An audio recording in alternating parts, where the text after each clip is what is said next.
Fala pessoal, tudo bem? Sejam todos bem-vindos. Domingo, hoje, dia 12 de outubro. Hoje é dia da criança, né? Acho que é dia da criança, hoje é 12 de outubro, é feriado, nem tinha me ligado nisso, né? Hoje é dia 12 de outubro, né? Aqui direto de Assunção, no Paraguai. Bom demais. Vamos falar um pouquinho sobre o que está rolando na política hoje, né? Domingão, dia da gente ir mais tranquilo, tomar o nosso café aqui falando sobre política. E aí, a gente vai começar a falar um pouquinho sobre a Argentina, né? Então, sem maiores delongas, curta, compartilha, inscreva-se no canal, isso dá muita força pra gente, né? Seja muito bem-vindo, blá, blá, blá, blá, blá, blá, coisa que você já sabe. Então, vai, se inscreve aí ou confere se está inscrito, tá bom? Vamos lá. A OpenAI é a dona do ChatGPT. O ChatGPT, para quem não costuma utilizar, é uma inteligência artificial que é impressionante. As utilidades do ChatGPT hoje tá a guerra, né? A corrida para a Lua hoje é a corrida pela inteligência artificial. Quem terá a melhor inteligência artificial que vai dominar o mundo, né? E a OpenAI conseguiu criar o ChatGPT, que ele tem uma atividade quase humana. Quando você conversa com o ChatGPT, né, você fala com ele interage com você como fosse um humano. Ele te traz diagnósticos, às vezes você tá com, sei lá, hoje eu tô com uma dor na perna, ele fala, vai lá e faz isso que o negócio resolve. É impressionante as aplicações que o ChatGPT poderão ter no futuro, né? Então, assim, no serviço mesmo, no escritório, hoje o ChatGPT, ele otimizou a tarefa de uma forma que ele faz o serviço ali para uns 4, 5 funcionários fácil, né? E é a OpenAI que é a dona do ChatGPT. E a OpenAI tinha planos de vir ao Brasil. Tinha, né? Até que surgiu um certo Luiz. E o Luiz aqui está espantando tudo quanto é investidor que quer fazer investimento no Brasil. Cá entre nós, se você fosse uma mega empresa como a OpenAI, vendo, né, o tal do Luiz atacar as Big Techs o tempo inteiro, falar em taxar Big Tech, falar em regular Big Tech, falar em atacando o tempo inteiro inteligência artificial, era aqui que você ia querer brotar? Mas de jeito maneira, não é, só? Então, eu também não iria. E a OpenAI não veio, foi para Los Hermanos Argentinos, né? Matéria do The São Paulo News, sempre citando a fonte, a gigante, né, norte-americana OpenAI, que, como eu disse para vocês, é a dona do ChatGPT, ele assinou uma carta de intenções, inclusive o CEO, o chefe da OpenAI, fez um vídeo que era só elogios ao Milei, e aí vai construir um grande centro de dados de inteligência artificial lá na Patagônia, Argentina. Um lugar que já é frio por natureza, né? Então eles já observaram até isso, né? A ideia é construir um mega computador e aí a própria refrigeração climática já vai ajudar, né? Reduzindo custos de gasto de energia elétrica com a refrigeração dos megacomputadores, né? Então foi uma declaração bem interessante, né? E aí foi informado ontem, né? Dizendo que tudo isso graças ao governo do Javier Milei. E aí, essa atividade, ela já tem um nome, é Stargate Argentina, né? Ou seja, eles querem criar ali um portal gigante para o uso, né, da IA, né? O projeto será administrado pela OpenAI em parceria com a empresa local Sur Energy, né? E representará um investimento estimado de nada mais, nada menos do que 25 bilhões de dólares, aproximadamente 136 bilhões de reais, segundo o anúncio oficial da presidência do país. E esse investimento será utilizado, né, para criar ali, né, o centro tecnológico da OpenAI. Agora imagina quantos empregos para argentinos, quantos investimentos indiretos, quantos empregos indiretos, né, o Milei não conseguiu, simplesmente não falando bobagem contra empresas estrangeiras, né? Simplesmente não atacando as Big Techs, né? Quanta diferença faz ter um presidente, né? E aí, vamos falar sobre esses dois agora, né? Só love esses dois aqui. Inclusive, né, os dois têm uma característica muito grande, né? Parecem muito, tanto no mundo político quanto no mundo empresarial. Pois é, o Michel Temer e o João Dória tornaram-se sócios em uma nova empresa, é o que diz aqui o Not Journal. O ex-presidente Michel Temer e o ex-governador de São Paulo, João Dória, tornaram-se sócios.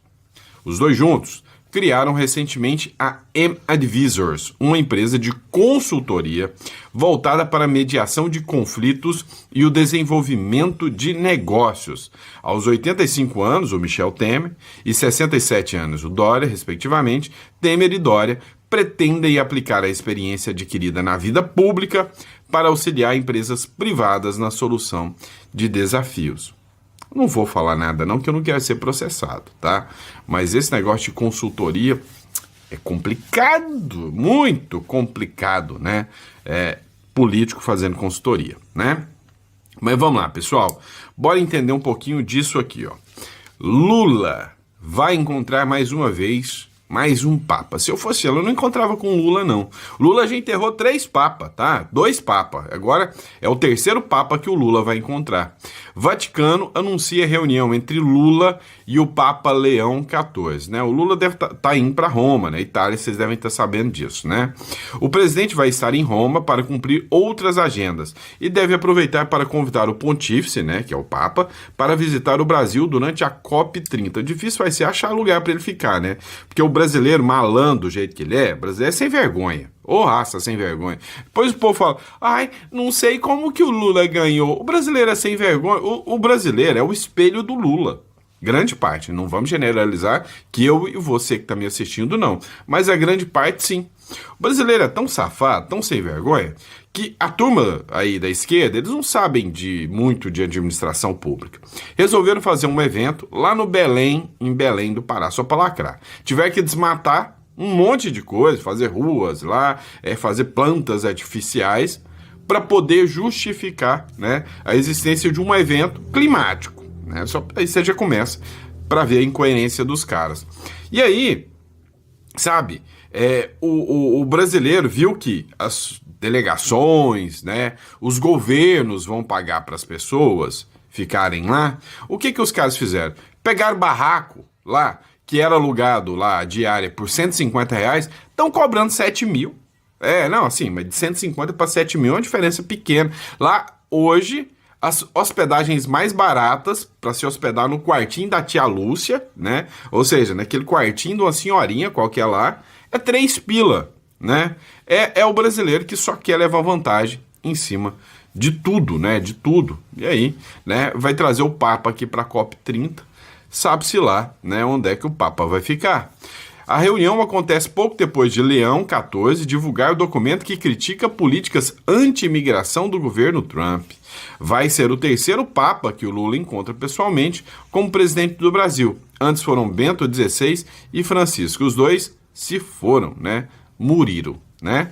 O petista já ocupava o cargo nos últimos anos do pontificado de João Paulo II, mas não esteve em reuniões oficiais com ele. Ambos se conheceram antes, em 1980. O encontro está marcado para segunda, confirmou Itamaraty. Guerras na Ucrânia e no Oriente Médio e fome no mundo podem ser temas tratados. Balela, né? Ninguém quer resolver nada disso, não. Tá todo mundo só pensando no seu umbigo. Vamos ser hipócrita, não. Vamos lá. Michele Bolsonaro tá colocando as suas asinhas de candidata de fora. E faz muito bem. Não pode deixar, se for o caso, se não tiver uma conjuntura, Eduardo ficar inelegível, Tarcísio ver que não tem condição, não correr atrás, a Michele tem que estar preparada e já tem que começar a tomar postura assim, de presidenciável, sim. Michele ataca Lula e Janja, abre aspas, casalzinho que demoniza Israel. Mentiu? Não. A ex-primeira-dama, Michele Bolsonaro, afirmou nesse sábado, dia 11/10, que o presidente Luiz Inácio Lula da Silva e a primeira-dama Janja formam um casalzinho que demoniza Israel. Michele, também, deu uma declaração em um evento do PL Mulher, lá no meu Goiás, lá no Rio Verde, né? Terra. Para quem não conhece Rio Verde aí, vocês não têm noção da prosperidade daquela terra, viu? Caramba, vocês não sabem o quanto aquela terra tá próspera. A ex-primeira-dama... detalhe. Absurdamente de direita, tá? A ex-primeira-dama chamou o atual ocupante do posto de senhorinha do líder e criticou as tentativas do casal presidencial de se aproximar de evangélicos em busca de aprovação. O Lula tá mirando os evangélicos agora, né? Daqui a pouco tá defendendo Deus, pátria e família. Não vamos aceitar mais essa esquerda maldita governando a nossa nação. Um casal que demoniza Israel, mas que agora começou a frequentar igrejas, ironizou a Michelle.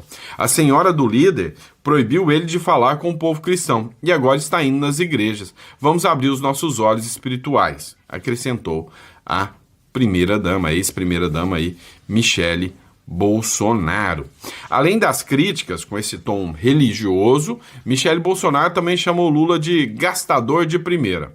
Mentiu? Vocês sabem que ela não mentiu. Segundo ela, o presidente deveria seguir o exemplo do ex-mandatário uruguaio Pepe Mujica, a quem descreveu como um socialista raiz, que andava em um Fusca, caindo aos pedaços, e morava em uma casinha simples. É verdade, viu? Tanto é. Hoje eu tô no Assunção, né? Mas já devo estar voltando, né? Lá para minha casa lá em Montevidéu. Lá perto de Montevidéu, você podia visitar a chácara do Pepe Mujica. Ele estava lá, esperando qualquer uruguaio que quisesse ir lá visitar. Só que assim, não tinha luxo nenhum, tá? Todo mundo falava, não, é a casa dele. Nunca teve luxo, né? Ele nunca quis carro. Todos os presentes que davam para ele como líder, né? Ele doava, né? Então não é nada, é bem diferente. Mesmo o atual, o Yamandu Orsi, né? Completamente diferente, né? Dos socialistas de iPhone aqui do Brasil. Completamente diferente, né? Isso é indiscutível. Vamos lá, pessoal. Dá uma olhada nessa matéria de São Paulo News também. Conselheiro de Trump diz que o STF e Alexandre de Moraes pertencem à prisão. Mandou um recadinho claro aqui pro STF. Não vou desistir até que o, abre aspas aqui, careca, né, esteja atrás das grades e receba tudo o que merece. O ex-assessor do Donald Trump, né, e atual conselheiro do Donald Trump, é esse aqui, que é o Jason Miller, tá? O Jason Miller, ele é um milionário, bilionário, não sei, né, investidor, que é dono da rede social Gettr. Tá? A Gettr chegou a vir ao Brasil, começou a investir no Brasil, mas depois teve problemas aqui com o ministro Alexandre de Moraes aqui no Brasil, né? Teve problemas aqui e acabou, né, desistindo de colocar sua rede social aqui.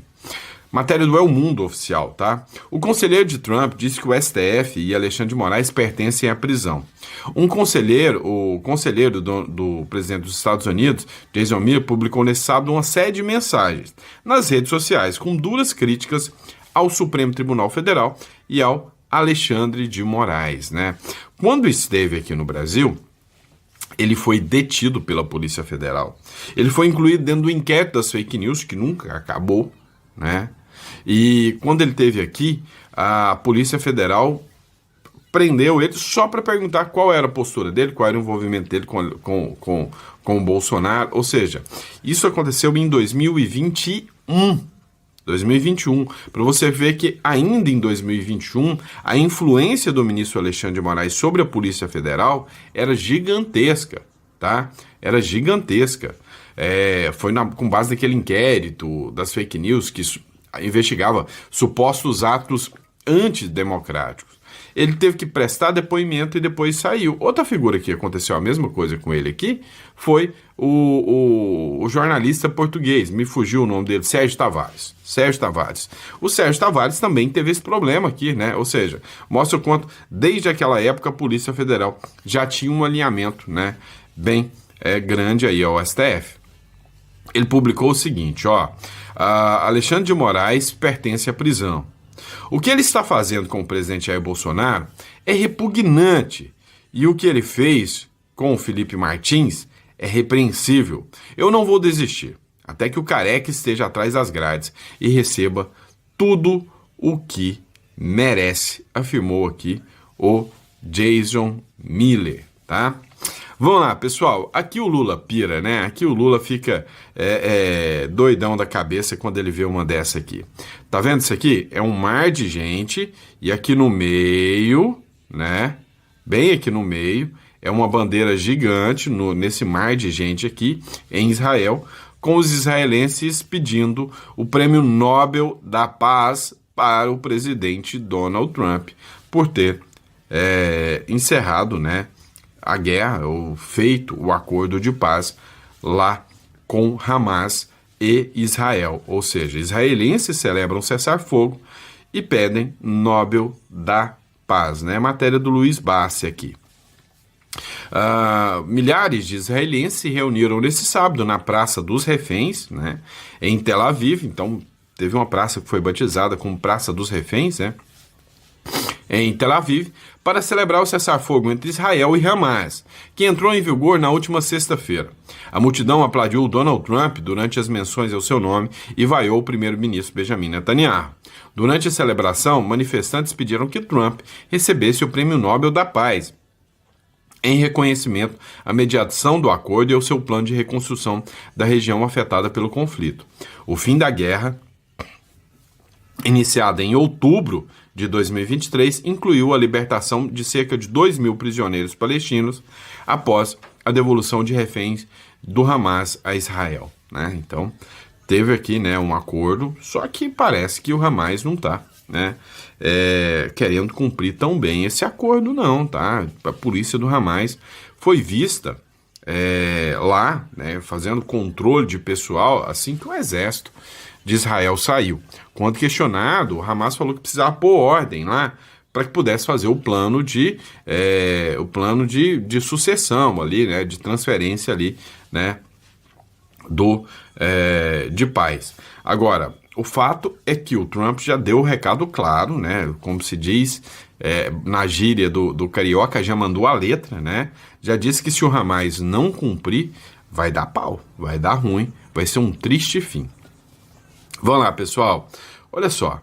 Edmundo Gonçalves abandona a Espanha com rumo desconhecido. Quem que é o Edmundo Gonçalves, hein, gente? É o presidente eleito da Venezuela. Pois é. Hoje lá tem um ditador no poder, o senhor Nicolás Maduro, El Bigodão, né?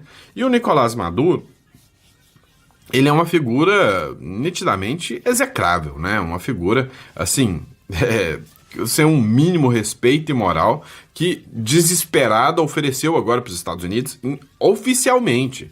Falou, Estados Unidos, vocês podem pegar o nosso petróleo, vocês podem pegar nossas riquezas, só não me tirem do poder. Os Estados Unidos falou, o quê? Não, não é assim que funciona não, meu amigo, você vai cair, né? E aí está cada vez mais próximo a queda do ditador Nicolás Maduro. O que chamou a atenção aqui é que o presidente eleito, o Edmundo Gonçalves, ele tinha, né, fugido lá para a Espanha devido ao fato, né, de que ele é um alvo fácil lá na Venezuela. Só que o que me chamou a atenção é que a Maria Corina Machado nunca saiu da Venezuela. E é por isso que ela ganhou o Prêmio Nobel da Paz agora. E não à toa. O Prêmio Nobel da Paz, ele funciona como uma espécie de blindagem, né? Imagina o Maduro agora prendendo ou matando um Prêmio Nobel da Paz. Como que o mundo vai observar isso agora, né? O Edmundo Gonçalves abandonou a Espanha e não se conhece o seu destino.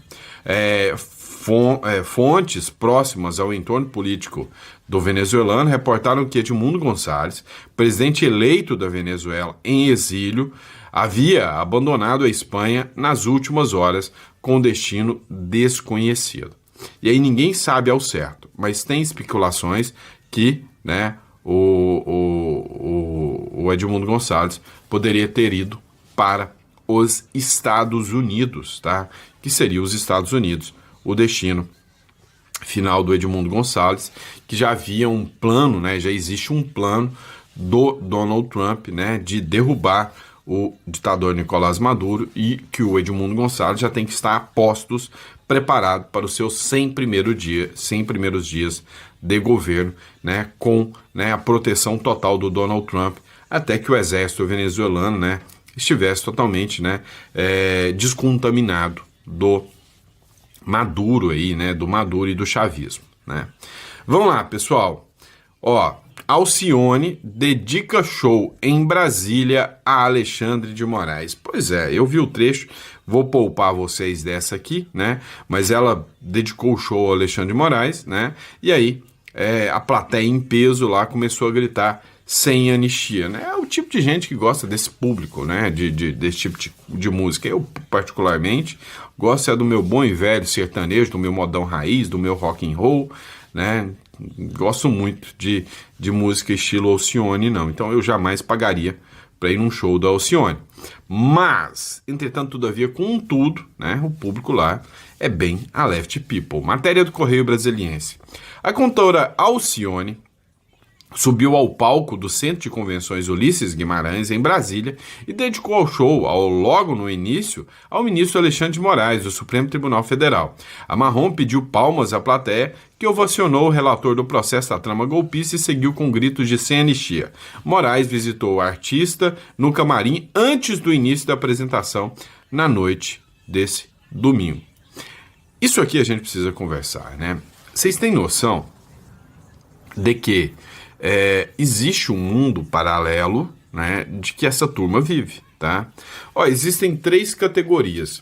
Existe a categoria de esquerdista, que realmente vê o ministro Alexandre de Moraes como um herói, e é nessa bolha que eles vivem.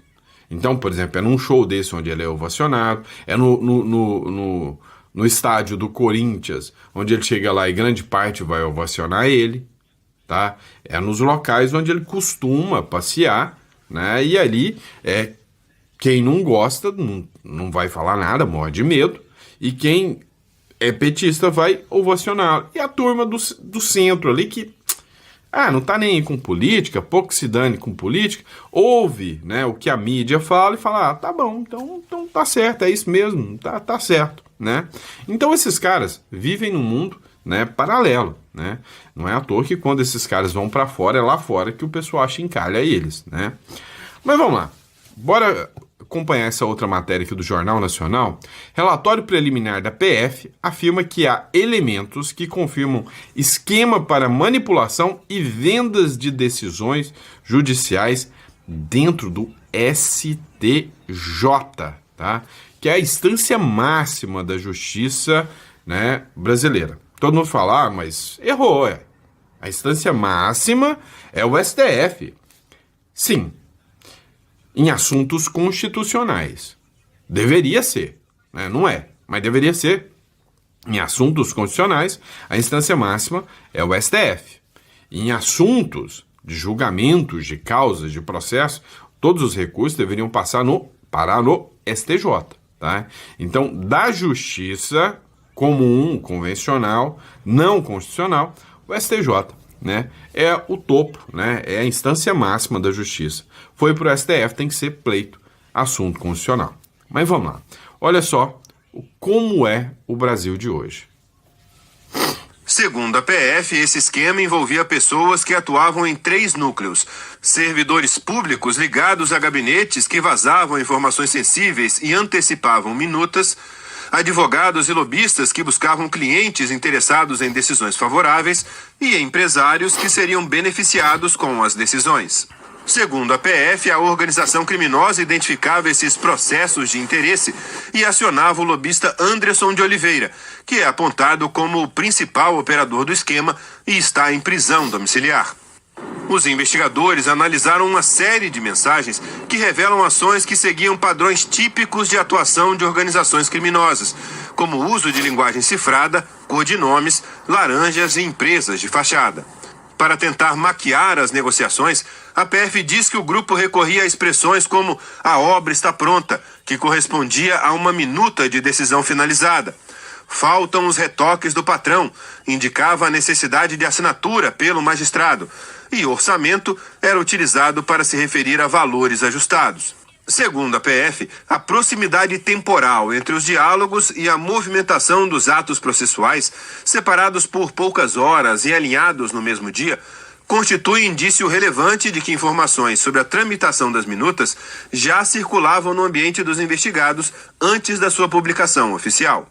Os investigadores identificaram movimentações financeiras atípicas e encontraram na casa de Rodrigo Falcão 3 caixas de relógios da marca Rolex, incompatíveis com a ocupação desempenhada pelo investigado. O cupom fiscal referente a um dos relógios tinha o valor de R$106 mil, com a anotação de que o pagamento foi feito com dinheiro em espécie. Pois é, né? Dentro da justiça brasileira, a incólume justiça brasileira, né? Vamos lá, a gente falou do Maduro. Agora vamos falar do que o governo Trump está querendo fazer com o Maduro, né? O Prêmio Nobel da Paz está incomodando, né? O Planalto está incomodando aqui o governo Lula e muito, né? Está incomodando e muito o governo Lula, mas também eu queria que se dá uma olhada, né? O que o Lorival Santana falou aqui sobre o que o Trump quer fazer com o Maduro. E há também dentro do governo americano a discussão de um plano de bombardear alvos estratégicos militares na Venezuela, com a intenção de fazer os militares venezuelanos se assustarem, como aconteceu, por exemplo, com o Iraque, né, em 2003. Houve uma debandada dos militares, um abandono do regime, né, e haver um movimento popular que coloque justamente a Maria Corina Machado como presidente da Venezuela. Essa é uma ideia que partiu do Departamento de Estado americano. O conselheiro sênior do secretário de Estado Marco Rubio, Ricardo Pita, é venezuelano, né? Saiu da Venezuela aos 14 anos de idade, em 2007, e é quem propulsiona essas teses. O Christopher Landau, que é o número 2 do Departamento de Estado, morou na Venezuela quando era criança, jovem. O pai dele era também diplomata americano. E o próprio Marco Rubio, como filho de cubanos, também tem uma forte hostilidade em relação ao regime cubano e, por extensão, ao regime venezuelano. É um plano que está em discussão, o Pentágono já avançou nesse plano. Naturalmente, a decisão é do presidente Donald Trump. Então, é sólida, assim, a ligação e a aceitação de Maria Corina Machado por parte da Casa Branca. Pois é. Esperamos muito que isso não demore a acontecer, né? Nós estamos ansiosos para ver, né, o Donald Trump entrar lá na Venezuela, né? Estamos ansiosos para ver isso. Vamos lá. Felipe Martins foi torturado, é o que afirma o Eduardo Bolsonaro em um vídeo publicado nas suas redes sociais. Eduardo Bolsonaro relembra que Felipe Martins foi torturado por se negar a assinar a delação falsa contra o Bolsonaro. Olha só. É muito grave. O Felipe Martins ele foi preso mais de 6 meses, começando numa solitária. Passou dias na solitária, sem ter contato com ninguém, sem tomar banho de sol, sem sair da sua cela, e comendo uma comida que eu suspeito seriamente que tenha sido estragada. Ah, Eduardo, mas como é que você pode afirmar isso? Por exemplo, eu te dou um indício fortíssimo. Quando um juiz manda soltar um preso, a autoridade lá do presídio, ela na hora solta o preso. Por quê? Configura o crime de abuso de autoridade você ter uma ordem de soltura e não liberar a pessoa. O Felipe Martins passou quase o dia inteiro para ser solto. Foram idas e vindas, né? Até que colegas deputados estaduais, o seu advogado Sebastião Coelho, estivessem no presídio e lá pelas tantas falaram que, olha, já que não vai soltar o meu cliente, recolhe ele de novo para a cadeia, eu vou representar em todos os órgãos possíveis. E o Sebastião Coelho é uma pessoa de palavra, eu acho que, né, conseguiram perceber, né, que algo grave poderia acontecer com aqueles agentes penitenciários, né, que inclusive falam por aí fortes conexões com o PT. Não sei, vou dar o benefício da dúvida, mas é o que eu escutei. E aí o Felipe Martins foi solto. Você acha que a pessoa que segura, que corre o risco de tomar nas costas um abuso de autoridade, não faria maldades contra o Felipe Martins? Ainda mais tendo na sua retaguarda o Alexandre de Moraes? E no meio do caminho foram oferecidas diversas tentativas para que o Felipe Martins oferecesse uma delação premiada. Tá? Então, o negócio era o seguinte: quando levavam o Felipe Martins para a Polícia Federal, colocavam ele para dormir bem, colocavam um lanchinho, colocavam comida boa, perguntavam se a temperatura do café estava ok, se ele queria mais uma aguinha. E aí vinham para oferecer a delação premiada. Ou seja, estavam dando a mensagem de que você vai ter uma vida boa, igual a vida de outros delatores. Mas o Felipe Martins, quando ele se me dizia firme, falava: eu não tenho que delatar, porque o Bolsonaro não é golpista e não foi tramado nada disso, recolhiam todo o bom tratamento e mandavam ele de volta para o presídio comum. Esta é a história de Felipe Martins, um sujeito homem que segurou a onda e não inventou nada, mesmo colocando dele próprio na reta. Você imagina estar na cadeia preso pelo Alexandre de Moraes? Sabe, sei lá, quando você vai ser solto? Pois é. Bem democrático isso aí, né? Bem democrático mesmo, pode ter certeza. Mas enfim, né? É isso, né, que a gente ia debater aqui, né, o primeiro editorial. Mais tarde a gente vai falar um pouquinho, né, sobre alguns pontos aqui, né, críticas também ainda ao jornalista, né, que fez a matéria, né, usando com base, né, dados falsos, que hoje está sendo alvo de muitas críticas aí, no caso Felipe Martins. Mas enfim, vejo vocês no próximo editorial. Grande abraço, pessoal, muito obrigado pela confiança, tá? Pessoal, entra em contato aí, Imigra Mais, tá?